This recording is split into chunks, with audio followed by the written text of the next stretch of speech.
జ్ఞానవాపి బావి యొక్క చరిత్ర ఏంటమ్మా? జ్ఞానవాపి బావి ఆ బావి మన దేవాలయం పక్కనే ఉందండి. ఇప్పటి విశ్వనాథ దేవాలయం పక్కనే, విశ్వేశ్వరుడి పక్కనే ఉంది. ఆ దేవాలయము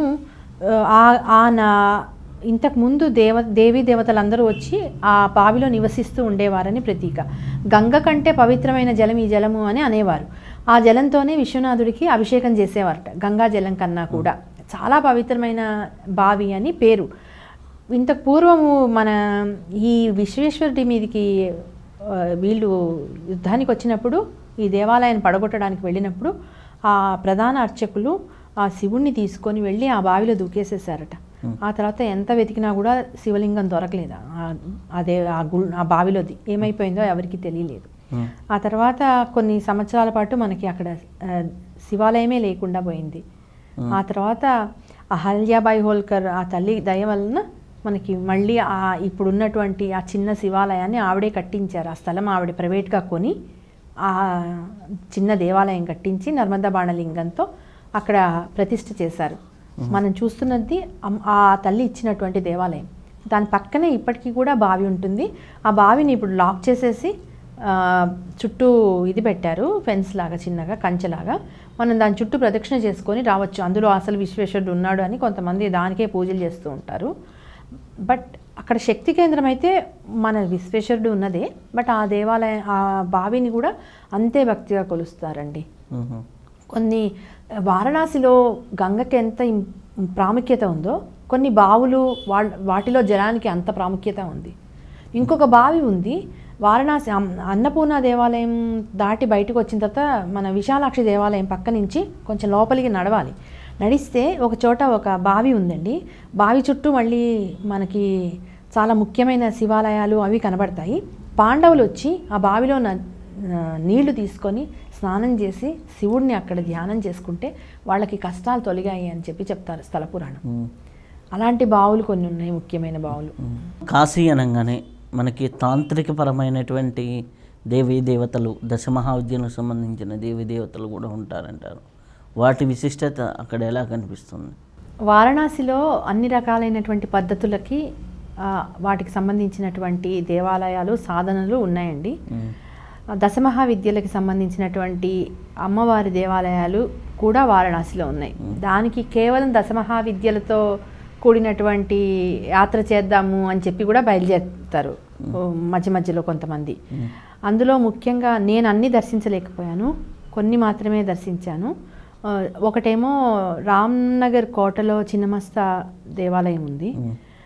ఇటువైపు మళ్ళీ అన్ని కాశీలోనే ఇవన్నీ మిగతావన్నీ కూడా ఉన్నాయి. కాళీ దేవాలయం కానీ, భువనేశ్వరి దేవాలయము, అవన్నీ వారణాసిలోనే ఘాట్స్ పక్కనే ఉన్నాయండి. మనం తిరుగుతూ అంటే తెలిస్తే ఎవరైనా గైడ్ ఉంటే వాళ్ళ ద్వారా వెళ్ళొచ్చు, లేకపోతే అక్కడ లోకల్గా కనుక్కొని వెతుక్కుంటూ వెళ్ళొచ్చు. కానీ దానికి కొంత సమయం అంటూ కేటాయించాలి. దానికోసం అంటూ వెతికితే వాళ్ళు తీసుకువెళ్తారు. కొంతమంది ఉన్నారు తీసుకెళ్లే వాళ్ళు కూడా. దశమహావిద్యలకి మాత్రమే సంబంధించి అమ్మవారి దశమహా రూపాలని చూపిస్తారు. ఒక్కటి మాత్రమే రామ్నగర్ కోటలో ఉంది, మిగతావన్నీ కూడా వారణాసి వైపే ఉన్నాయి. ఈ రామ్నగర్ కోట ఎక్కడ ఉంటుందమ్మా? ఇది గంగకి అవతల వైపుకి వస్తుందండి. రామ్నగర్ కోట కాశీ రాజు గురించి మనకి చిన్నప్పుడు కథలు చదువుకున్నాం కదా, ఆ కాశీ రాజు కోట అది. అక్కడి నుంచి ఆయన మామూలుగా పడవలో వచ్చి విశ్వేశ్వరుడికి పూజ చేసుకొని వెళ్తూ ఉండేవాట. ఇప్పటికీ కూడా ఆ కోటలో కొంత ప్లేస్ వాళ్ళకు ఉంచుకొని వాళ్ళు అక్కడ నివసిస్తున్నారు కూడా. కాశీరాజుల వంశపరంపర వాళ్ళు అక్కడ రామనవమి అది గొప్ప ఉత్సవాలు చేస్తారు. తర్వాత మళ్ళీ దసరాలప్పుడు ఉత్సవాలు చేస్తారు. అప్పుడు వాళ్ళు బయటికి పూర్తి రాజుల టైర్లో వచ్చి వీళ్ళకి దర్శనం ఇస్తారట. మిగతా అప్పుడు కనబడరు వాళ్ళు ఎక్కడ ఉంటారు అనేది తెలియదు. వాళ్ళది ఒక కోట కాశీలో, వారణాసిలో కూడా ఉంది. అది ఏదో హోటల్కి ఇచ్చారు. ఇప్పటికీ మనం వెళితే అక్కడ అంతా కూడా అది ఒక టూరిస్ట్ అట్రాక్షన్ ఇప్పటికీ కూడా. రామ్నగర్ కోట వాళ్ళు వాడినటువంటి ఆభరణాలు, ఆయుధాలు అవన్నీ కొన్ని ఎగ్జిబిషన్లా పెట్టారు. మనం చూడొచ్చు, అవన్నీ తిరిగి చూసి ఆ దేవాలయాన్ని దర్శించుకొని, అక్కడ రామాలయం అది కూడా ఉన్నాయి, అవి కూడా దర్శించుకొని రావచ్చు. అది ఒక మంచి ప్లేస్. పిల్లలకి కూడా చూపించవచ్చు. ఇంతకు పూర్వము రాజుల జీవిత చరిత్రలు ఎలా ఉంటాయి అని ప్రత్యక్షంగా చూడడానికి బాగుంటుంది. వీళ్ళకి చరిత్ర తెలుసుకుంటారు పిల్లలు. కాశీ అనగానే మంగళగౌరి అంటారు. మంగళగౌరి అమ్మవారి గుడి ఎక్కడ ఉంటుందమ్మా? మంగళగౌరి గుడి, శివుడితో కూడిన మంగళగౌరి గుడి పంచగంగా ఘాట్లో ఉందనుకుంటా. అక్కడ అందులో ముఖ్యంగా ఒక ప్రత్యేకత ఉందండి. మయూరాదిత్యుడి దేవాలయం కూడా మంగళగౌరి గుడిలోనే ఉంటుంది. అక్కడ ఏమవుతుందంటే, అక్కడ ఆదిత్యుడు శివుడి కోసం తపస్సు చేసినప్పుడు ఆయన వేడి భరించలేక బాగా వేడెక్కిపోయిందట. ఆ తపస్సు తాలూకు అంటే ద్వాదశాదిత్యుల్లో ఒకరు ఆదిత్యుడు.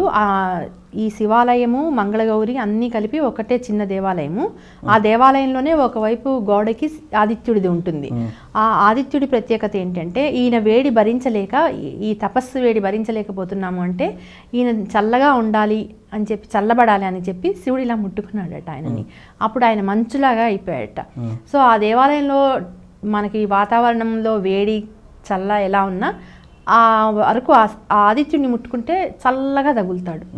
వెళ్ళి అందరూ తాకచ్చు, గోడకి ఉంటారు, ఆదిత్యుడిది ఇలా ఉంటుంది, మనం తాకి చూడొచ్చు అనమాట.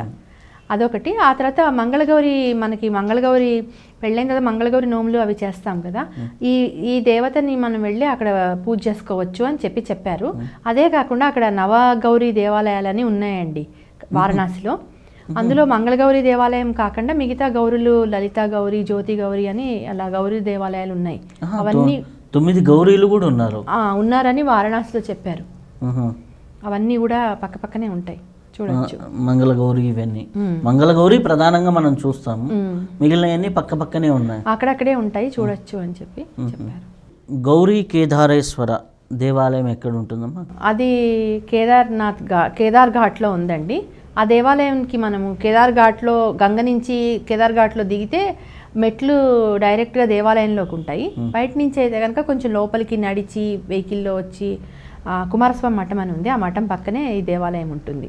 ఈ దేవాలయం ప్రాముఖ్యత ఏంటి అంటే, అసలు వారణాసిలో కొన్ని దేవాలయాలు ఎలా ఉన్నాయంటే, జ్యోతిర్లింగాలు ఏవైతే ఉన్నాయో జ్యోతిర్లింగాల తాలూకు శివుడి అవతారాలన్నీ వారణాసిలో ఉన్నాయి.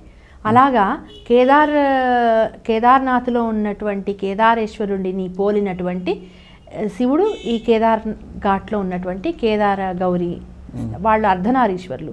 శివలింగం మధ్యలో చిన్న గీతలా ఉంటుంది, ఇటువైపు శివుడు ఇటువైపు పార్వతి అని అలా లెక్క చెప్తారు వాళ్ళు. ఈ గౌరీ ఒక నవగౌరులలో గౌరీదేవి ఒకటి. ఆ కేదార్ దగ్గర మనం శివుని తాకనిస్తారు, మనం అభిషేకం చేసుకోవచ్చు, ఆ ప్రదక్షిణ అదంతా కూడా చేసుకోవచ్చు. శివుడికి స్వయంగా మనం లోపలికి వెళ్ళి మనమే చేసుకోవచ్చు పూజ అది కూడా. ఈ దేవాలయంలో గణపతిలో 3 కళ్ళ గణపతి అని ఒక ప్రత్యేక గణపతి ఉన్నాడు. అది ఒకటే మనకి వారణాసిలో ఉన్న గణపతులలో 3 కళ్ళతో ఉన్నది. జనరల్గా అందరికీ తెలీదు, ఎందుకంటే గణపతి వెనక వైపు గణపతికిను మామూలు మనం వెళ్ళడానికి అడ్డంగా ఒక చిన్న గోడలా ఉంది. గోడ దాటుకొని లోపలికి వెళ్ళి చూడాలి. తెలిసిన వాళ్ళు ఉంటే చూపిస్తారు. నాకు అక్కడ తెలిసిన వాళ్ళు ఎవరో చూపించారు. నేను అప్పుడు చూశాను, 3 కళ్ళ గణపతి చూడండి, ఇక్కడ ఒక్క చోటే ఉంటారు, ఇంకెక్కడా ఉండరు అని.